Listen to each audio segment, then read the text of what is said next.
Good morning. Today I'm going to show you a model we developed in our lab. It's an in vitro model, and we developed it in accordance to the 3R guidelines, so reduction, replacement, and refinement of animal experimentation.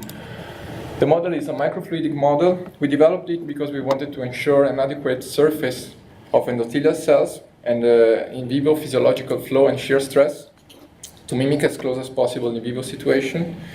Because in conventional flatbed culture system, the endothelial surface per blood volume is not sufficient to explore the natural anticoagulant properties of the endothelium. And also, we would like to dissect the effect of different transgenes on complement and endothelial cell activation in a purified system where we have only endothelial cells, human serum, and shear stress as only components.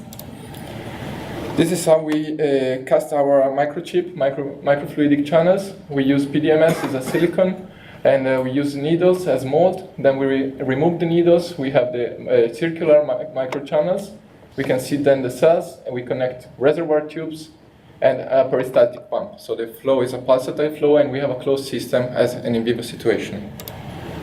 This is the situation after seeding, and you can see after perfusing the cells, we have an elongation of the cells, as you can see here from the actin staining. We characterized the cells. We saw that the cells changed morphology. Also, the CD31V coloring for Willebrand factor, typical endothelial cell markers, were different in their pattern, in their expression.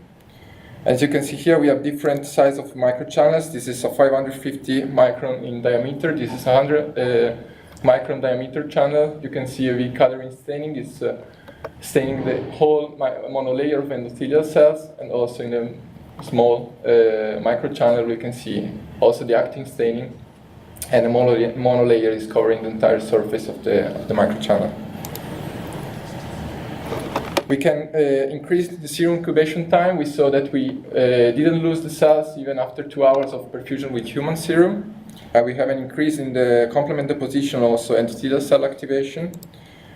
But most importantly, we are able to increase a lot the volume of serum with which we can perfuse the cells, and with this kind of experiment we can really assess the real complement deposition and also endothelial cell activation.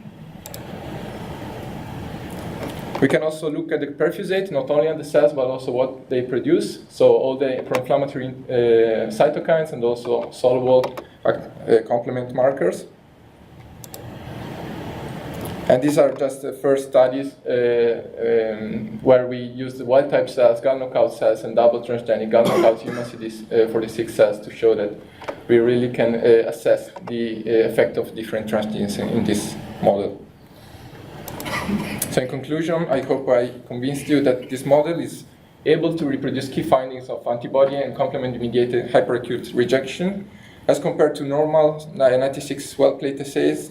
The cells can be exposed to 800 times high serum, plasma, or eventually whole blood, which may be the key to reproduce in vivo findings.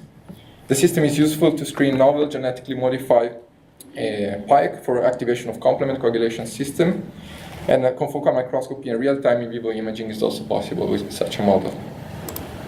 I would like to acknowledge my supervisor and all the collaborators. Thanks a lot. We have time for one quick question. Riccardo, where do you see the future with your 3D modeling platform? What's your next plans? The next plan, we are actually working on using the whole non-anticoagulated blood in such a model. We are trying to find a way to coat the tubings, because of course where we have the endothelial cells, we have an anticoagulant environment, but the tubings are not coated with cells, so we are working on that.